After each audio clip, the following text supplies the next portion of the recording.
I just wanna stay bad, stay mad, chip on my shoulder cause they treat me like an outcast. I ain't gonna take that, stay back, I'll be swinging hard till the hits come in all caps. Sa nakaraang kabanata, nagkaroon ng komprontasyon sina Hajin at Jin Guanyong nang abangan siya nito pagkagaling sa palasyo ng Demon God. Niyaya niya si Hajin na magtsa ngunit napagtanto ni Hajin na may pinaplano itong hindi maganda sa Zinnia Pavilion, kaya tumanggi siyang sumama ng walang kasama. Tinawag niya si Gogu and Tinolo Master gamit ang frequency whispering technique at nagkaroon ng tensyon sa pagitan nila ni Jin Guanyong. Sa huli ay kinansela niya ang kanyang plano. Sa paglubog ng araw, ang langit ay nagmistulang isang obra maestra ng mga kulay, at gintong liwanag na unti-unting nilalamon ng dilim. Sa gitna ng kalmadong tanawin, nagpasya si Hajin na umuwi na sa kanyang tahanan. Habang papalapit siya sa pamilyar na kalsada, bumagal ang kanyang mga hakbang, at hindi niya maiwasang titigan ang tarangkahan ng kanilang tahanan. Sa sandaling iyon, napangiti siya ng bahagya, ngunit naramdaman din niya ang bigat ng mga panahong lumipas. Tahimik niyang binulong sa sarili, ang tagal ko nang hindi nakakauwi. Pambihira, nahirapan akong makabalik. Pagpasok niya sa pintuan, masigla niyang sinabi, nakauwi na ko. Ang kanyang tinig ay puno ng saya at may kaunting pagod, ngunit may halong pagkasabik. Naramdaman niya ang simpleng kasiyahan ng pag-uwi, isang paalala na sa kabila ng lahat ng labanan at pagsubok, mayroon pa ring lugar na maituturing niyang tahanan. Ngunit agad na nabasag ang kapayapaan nang bumungad sa bakuran ang bagbog saradong si Uihang Ryan na tumilapon sa lupa. Sabi ni Dangpil, ika-43 beses na iyon. Tapusin na natin dito. Bumangon muli si Uihang Ryan at sa kabila ng mga galos niya, kinuha niya muli ang kanyang espada at galit na sinabi, manahimik ka. Hindi ako aalis hanggat hindi kita nasusugatan man lang. Lumapit si Hajin sa kanilang dalawa at nagtanong, anong ginagawa niyong dalawa? Nagkalat ang mga bato-bato at mga biyak sa sementadong bakuran. Sabi ni Dangpil, nag-e-ensayo lang kami. Pabirong sabi naman ni Hajin, nag-e-ensayo. Ensayo ba ang tawag kong bagbog sarado siya sayo? Galit na sigaw ni Uihang Ryan kay Dangpil, hoy ikaw, halika rito at umatake ka ulit. Ngunit napalingon sila sa direksyon ng babaeng kaka-rating lang. Ito ay si Yo Sangrin na inaabangan ng ikatlong batang Panginoon. Tumikim siya upang kunin ang atensyon ni Hajin, at ang kanyang boses ay may bahid ng kaseryosohan nang sabihin sa kanya, kailangan kitang makausap. Agad nilang tinungo ang isang tahimik na silid upang makapag-usap ng pribado. Habang nakatayo sila at magkaharap, diretsyong tanong ni Hajin, anong kailangan nating pag-usapan? Seryoso ang ekspresyon ni Yo Sangrin at determinado siyang ipahayag ang kanyang intensyon na maging kapakipakinabang sa ikatlong batang Panginoon, upang makabawi rin sa pagliligtas nito sa kanya. Sumagot si Yo Sangrin, gusto kitang tanungin kung paano kita matutulungan para maging tagapagmana ng Divine Cult. Bahagya namang nagulat si Hajin sa sinabi niya, kaya nagtanong siya, gusto mo akong tulungan?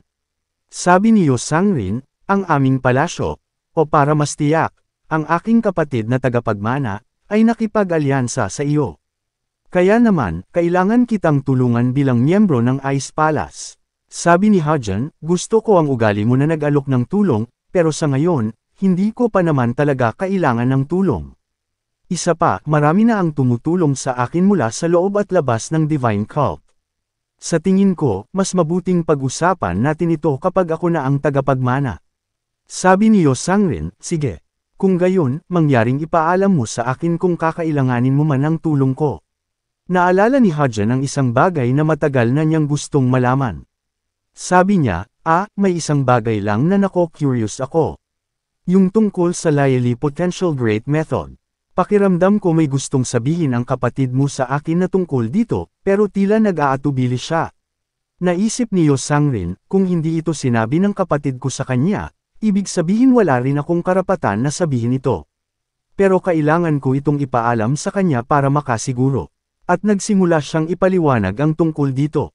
Sabi niya, ang Lyely Potential Great Method ay nagmula sa di makataong landas ng Hirtiko na ginawa noong panahon ng matinding karahasan sa aming palasyo. Sa katunayan ay may kaugnayan ito sa parehong Beast Palace at Divine Cult. Hindi inaasahan ni Hajin ang kanyang sinabi kaya napatanong siya sa kanyang isip kung ano kaya ang kaugnayang tinutukoy niya sa Beast Palace at Divine Cult. samantalang alam ni Hajin na walang anumang pagkakatulad o relasyon ang dalawang organisasyon na ito maliban sa pagiging malalaking grupo sa timog ng Yangtze. Nakita ni Yo Sangrin ang pagtataka sa kanyang mga mata, kaya tinanong ni Yo Sangrin, hindi ba't may martial technique na kahawig ng essence-absorbing demonic art sa divine cult? Sagot naman ni Hajin, hindi ito ang essence-absorbing demonic art, pero may nakita ako, o mas tamang sabihin na naramdaman ko, ang isang bagay na katulad nito noon.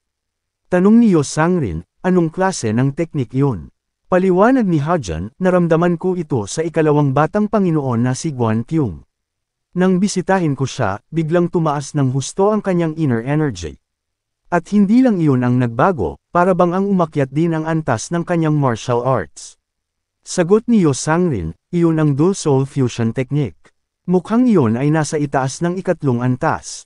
Tanong ni Hajin, Dual, ano? Ngayon niya lamang narinig ang teknik na ito. Dagdag paliwanag ni Yo Sangrin, malaki ang posibilidad na hindi ito eksaktong katulad ng Dual Soul Fusion Technique dahil iyon ay bahagi ng Lye Potential Great Method. Pero kung pati ang martial arts niya ay tumaas at hindi lang ang inner energy, ibig sabihin maraming beses na niya itong ginawa noon. Sabi ni Hajin sa isip niya, ganun pala. Ibig sabihin talagang pinatay niya nga ang kanyang tauhan noon. Nagpatuloy si Yo Sangrin at sinabi, may mga antas ang ganitong klase ng teknik na sumisipsip ng inner energy o life essence ng iba. Sa tingin ko, halos naabot na ng ikalawang batang Panginoon ang rurok nito. Sabi ni Hajin, so ang Dual Soul Fusion Technique ay bahagi ng Lye Potential Great Method. Para makumplito ng kapatid mo ang Lye Potential Great Method, kakailanganin niyang gamitin ang teknik na iyon balang araw. Tila malaki ang posibilidad na gamitin niya ito laban sa iyo. Sagot ni Yo Sangrin, tama ka doon.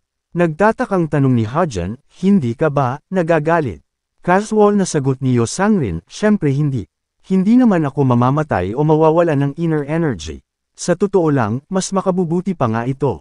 Nakangiwi ang ekspresyon ni Hajin at nagtataka kung paanong ayos lang ito sa kanya, at kung bakit nito sinabi na makakabuti pa ito. Pagpapaliwanag ni Yo Sangrin, yun ang kagandahan ng Dual Soul Fusion Technique. Ito ay nakabase sa harmony ng Yin at Yang. Ang naunang bahagi ng Lye Potential Great Method ay minsang naikalat sa Zhongyuan, kaya sa tingin ko, dito nakuha ng ikalawang batang Panginoon at ng Beast Palace Master ang mga teknik na ginagamit at nagamit nila. Gayunpaman, kung wala ang mga prinsipyo ng harmony ng Yin at Yang, na nasa sa huling bahagi ng method, ang Lye Potential Great Method ay nagiging napakasama. Kaya maliban na lang kung matutunan nila ng buo ang Lye Potential Great Method, mabilis na mawawala ikalawang batang Panginoon ang kanyang humanidad at magiging mas masahol pa siyang halimaw kaysa sa Beast Palace Master. Naging seryoso ang ekspresyon ni Hajin at matamang pinag-iisipan ang mga impormasyong ibinahagi sa kanya ni Yo Sangrin. Maya-maya ay dumating naman ang isang bagong bisita sa tahanan ng ikatlong batang Panginoon. Maligayang pagbabalik, ikatlong batang Panginoon, ito ang masayang pagbati ni Soyeon Sim, ang pinuno ng Internal Management Facility. Masaya ring tumugon si Hajin at sinabi, salamat. Ikaw lang ang masipag na bumabati sa akin tuwing ako'y umuwi. Nakangiting sabi ni Soyeon Sim, alam na ng lahat kung ano ang iyong mga nagawa sa huling misyon mo. Natatawang sabi ni Hajin, talaga. Agad-agad. Sabi ni Soyeon Sim, well, maraming mga tao na nakasama mo sa misyon na iyon, kaya natural lang. Kaya lang, may nakarating sa aking isang chismis na hindi ko nagustuhan. Napalitan ng pag-aalala ang kaninang masayang ekspresyon sa mukha ni Soyeon Sim. Tanong ni Hajin, anong sabi? Sa pagpapatuloy ng kanilang pag-uusap, nagsalin si Hajin ng mainit na tsaa para sa kanilang dalawa habang umupo sila sa hapagkainan. Nag-aalinlang ang sabi ni Soyeon Sim, batang Panginoon, hindi ka. Tanong ni Hajin, ano? Bakit hindi mo tinutuloy ang sinasabi mo? Alam mo namang ayoko nang kinakapa mo ako sa pamamagitan ng pagsasalita ng mga bagay na hindi ko maintindihan, gaya niyan, di ba? Nahihiyang sabi naman ni Soyeon Sim, pasensya na, kasi sobrang weird lang ng chismis na iyon. Tinanggap niya ang inalok na tsaa ni Hajin at uminom muna, saka nagpatuloy sa pagsasalita. Aniya, narinig ko na inutusan ng Demon Lord ang mga disipulo na tapusin ang digmaan sa pagmamana bago sumapit ang Mara Festival. Nagtatakang tanong ni Hajin, paano mo nalaman iyon? Sagot ni Soyeon Sim, narinig ko sa mga sabi-sabi. Lalong nagtaka si Hajin at nabigla ang kanyang ekspresyon. Naisip niya, ito ba ay isang uri ng bagay na pag-uusapan bilang isang chismis lang? Sabi pa ni So-yeon Sim, bukod pa rito, may mga chismis din na kumakalat na papatayin mo raw ang ikapitong batang Panginoon para simulan ang digmaan sa pagmamana. Tanong naman ni Hajin, ako, papatayin si Yomin, bakit ko naman siya papatayin? Kung may gagawin man ako, ang papatayin ko ay si Gwanpyong o si Jin Gwangyong. Sabi ni So-yeon Sim, yun din ang naisip ko. Dahil hindi mo naman kailangang galawin ang ikapitong batang Panginoon, at hindi rin ikaw yung tipo ng taong gagawa ng ganon. Gayunpaman, kumakalat pa rin ang chismis na ito. At karamihan sa mga tao ay tiyak na narinig na ito. Napabuntong hininga na lang si Hajin at napapikit na sinabi, siguradong may taong nagpakalat ng chismis na yun ng sadya. Tanong ni So-yeon Sim, sa tingin mo ba, ang unang batang Panginoon ang gumawa nito? Sabi ni Hajin, sinong nakakaalam? Hindi pa natin masasabing siya nga. Sa kabila nito, isang bagay ang mas inaalala ni Hajin. Sabi niya sa isip niya, ang problema ay yung taong nagsimula ng chismis na iyon ay maaaring saktan si Yomin. Ang taong nasa likod ng chismis. Biglang naalala ni Hajin ang naging pagkikita nila ng General Strategist sa palasyo ng Demon God. Binigyan siya nito ng isang makahulugang tingin na parang sinasabi niyang bumisita siya para uminom sila ng tsaa. Dito lamang napagtanto ni Hajin na sa sandaling iyon ay alam na ni Ho Yosong ang tungkol sa bagay na ito kaya siya inaanyayahang makipag-usap. Kaya naman pagkatapos ng pagkikita ni na Hajin at So-yeon Sim ay walang inaksayang panahon si Hajin. Agad siyang dumiretso sa military office ng Heavenly Demon Divine Cult, sa opisina ni Ho Yosong. Nang makita ang ikatlo, sabi ni Ho Yosong, naparito ka. Naglakad papasok si Hajin sa makalat niyang opisina. Gaya ng lagi nitong itsura, nagkalat sa sahig ang mga aklat at sulatan. Komento ni Hajin, ngayon lang ako nakakakita ng ganito kakalat na opisina. Pabirong sabi ni Ho Yosong, may kaayusan sa kaguluhan, alam mo ba yon? Sabi naman ni Hajin, hindi ako interesadong malaman. Nakangiting sabi ni Ho Yosong, maaaring magulo ito sa paningin ng isang taong walang masyadong alam, pero mukha itong sistematiko sa isang taong marunong. Pang-aasar naman ni Hajin, iyan ang pinakamagandang kalokohan na narinig ko ngayong araw. At humahalaklak ng malakas si Ho Yosong. Maya-maya ay naghanda siya ng mainit na tsaa para sa kanyang bisita. Habang nagsasalin, tanong ni Ho Yosong, so ano ang dahilan kung bakit mo ako gustong makita? Ay wait, didiretso na ba tayo agad sa punto? Pabirong sabi ni Ho Yosong, dahil alam niya na ayaw ng batang Panginoon ang nagpapaligoy-ligoy. Tinanggap ni Hajin ang tasa ng alak at nagtanong, narinig mo ba ang mga chismis na kumakalat kamakailan? Tanong ni Ho Yosong, gusto mo bang malaman kung sino ang nasa likod ng mga chismis na iyon? Hindi ko alam kung ano ang gusto mong makuha mula sa akin, pero hindi maaaring sabihin sa'yo. Tanong ni Hajin, bakit? Nakangising sagot ni Ho Yosong, dahil kailangan kong panatilihin ang neutralidad. Wala akong dapat panigan. Sabi ni Hajin, ibig sabihin, alam mo nga kung sino. Sabi ni Ho Yosong, syempre, nasa ilalim ng pamamahala ko ang Hidden Pavilion. Mas mahirap na hindi malaman ang tungkol dito. Matatandaan na ang Hidden Pavilion ay isang intel na organisasyon sa loob ng Divine Cult. Tulad ng sekta ng Hao, sila ay nakatuon sa pagkalap at pag-iingat ng mahahalaga at pinakatatagong impormasyon sa loob ng Divine Cult. Ibinaba ni Hajin ang hawak na tasa ng tsaa at sa isang matalim na tinig ay nagtanong, balak mo bang manatiling neutral? Nagulat si Ho Yosong dahil bigla itong naging seryoso. Alangang sagot niya, syempre, pero, hindi niya tinuloy ang kanyang sasabihin. Naisip niya na lang, akala ko marami na akong alam tungkol kay Soryang, pero ang taong ito ay napakahirap basahin. Hindi ko malaman kung anong gagawin niya. Para siyang isang batang tigre na gagawin ang lahat. Para makamit ang kanyang layunin kahit anong mangyari. Seryoso lang siyang tinignan ni Hajin. Maya-maya ay tumayo na siya at sinabi, hay kung ganon, salamat na lang sa tsaa. Tanong ni Ho Yosong, ha? Aalis ka na agad? Habang naghahandang umalis sabi ni Hajin, pumunta ako rito dahil may isang bagay akong gustong malaman, pero hindi mo naman ito ibibigay sa akin. At tumalikod na si Hajin. Ngunit sabi ni Ho Yosong, pero wala pa akong sinasabing kahit ano. Sabi ni Hajin, busy akong tao. Sabi ni Ho Yosong, kung plano mong magsimula ng gulo sa residensya ng una o ikalawang batang Panginoon, sa tingin ko ay mas mabuti pang huwag mo nang ituloy ang ideya mo. Hindi ko alam kung narinig mo na, pero ang unang batang Panginoon ay hindi madaling kalaban. Kung susugod ka lang doon ng basta-basta tulad ng ginawa mo sa ikaapat na batang Panginoon, baka hindi ka na makauwi ng buhay. Sabi ni Hajin, salamat sa babala. Sabi ni Ho Yosong, makinig ka dapat sa akin. Bakit kasi ang tigas ng ulo mo? Alam mo namang may masamang mangyayari balang araw dahil sa katigasan ng ulo mo. Hindi ka naman ganoon kabobo para hindi iyon malaman. Lumingon si Hajin sa kanya, at nanlaki ang mga mata ni Ho Yosong sa kanyang ginawa, isang aksyon na hindi niya inaasahan.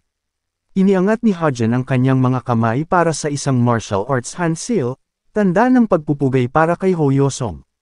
At sinabi niya, hindi man tayo close, pero lagi akong nagpapasalamat sa iyo.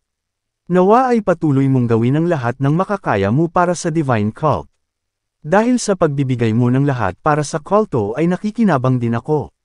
At nakangiting nagpaalam si Hajin. Anya, tapusin na natin ang ating pag-uusap dito. Babalik ako sa loob ng 3 araw.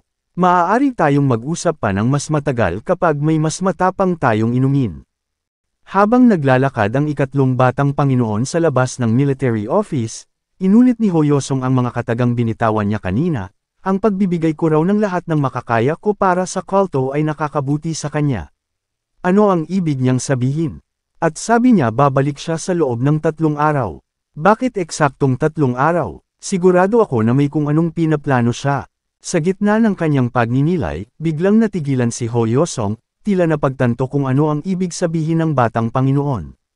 Ano kaya ang pinaplanong gawin ng ating bida?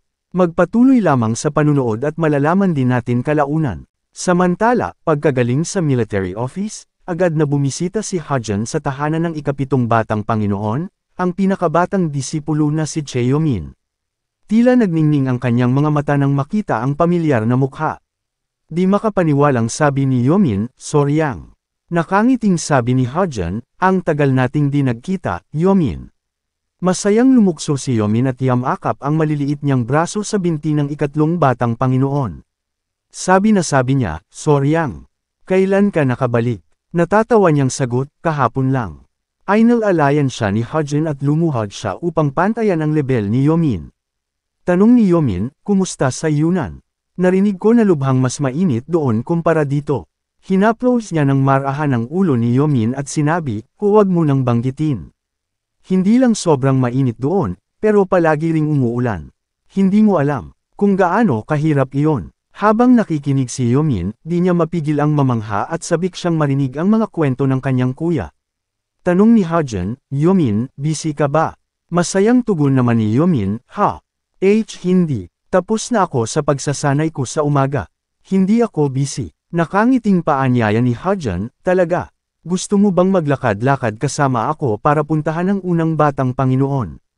Agad namang sumang-ayon si Yomin, tila nagniningning ang mga mata at abot tenga ang ngiti dahil makakasama niya ang paborito niyang kapatid at makakapamasyal din siya. Ngunit biglang lumapit ang isang malaking babae at pinigilan sila. Sabi niya, Miss, pasensya na po, pero nakaschedule ka para mag-aral ngayong hapon. Napangiwi si Hajin at naisip niya, so siya pala yung headmaid sa sabi-sabi nila na parang isang mahigpit na nanay. Sabi ni Hajin, oy, wala namang mangyayaring masama dahil lang liliban siya ng isang araw sa aralin.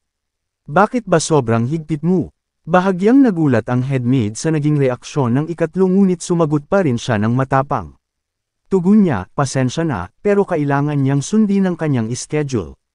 Ganito na noon pa man, at ganito pa rin ang gagawin niya. Hindi mo na ito dapat pakialaman. Gayunpaman, sa kanyang isip ay di niya mapigil ang mag-aalala. Sabi niya sa sarili niya, bakit ngayon pa siya dumating sa lahat ng oras? Dahil sa mga tsismis, hindi ko siya maaaring palapitin sa ikapitong batang Panginoon. Ngunit walang pakialam si Hajin kaya bigla niyang binuhat si Yomin. Bagamat nagulat, nagpabuhat na rin siya dahil gusto niya rin namang sumama. Nakasimangot na sabi ni Hajin, hindi siya dapat matuto sa pamamagitan ng libro. Kung masyado kang nag-aalala, pwede ka namang sumama sa amin at nang matuto ka kung paano mo siya dapat turuan. Napanganga sa pagkabigla ang headmaid ngunit wala na siyang nagawa dahil binuhat ni Hojin si Yomin papalabas ng kanyang tahanan. Habang nakangiti, pahabol na sabi ni Hojin, matututo ka sa pamamagitan ng mga karanasan sa buhay. Maya-maya ay nakarating din ang dalawa sa tahanan ng unang batang Panginoon. Mula sa tarangkahan, umalangaw ang malakas na sigaw ni Hojin. Sabi niya, "Hoy, lumabas ka dyan, bago ko padalhin dito ang lahat ng tao sa Divine Cult." Nanlilisik ang mga mata ni Hojin at lumilitaw ang mga ugat sa kanyang leeg sa lakas ng kanyang pagsigaw, tila galit na hinahamon ng unang batang Panginoon. Napapalibutan siya ng demonic energy habang hawak-hawak si Yomin na nakatulala na parang wala sa sarili. Di nagtagal ay lumabas din si Jin Guanyong, nakasunod sa kanya ang mga tauhan. Sa isang galit na tono, sabi niya, "Narinig ko nga ang hilig mong palakihin ang mga bagay-bagay. Pero kailangan mo ba talagang manggulo rito?" Nakangising sagot ni Hojin, "Well, hindi kasi ako yung tipong nagbabalak ng kung ano-anong pakana sa likod ng mga eksena di tulad ng isa dyan." Seryoso lamang ang ekspresyon ni Jin Guanyong. Alam niyang siya ang pinapatutsadahan ni Hojin dahil sa naging komprontasyon nila nung nakaraan. Ano kaya ang plano ni Hojin at bakit siya sumugod sa bahay ni Jin Guanyong? At bakit niya isinama si Yomin? Ano kaya ang naiisip niyang paraan upang lutisin ang mga chismis? Abangan sa susunod na kabanata.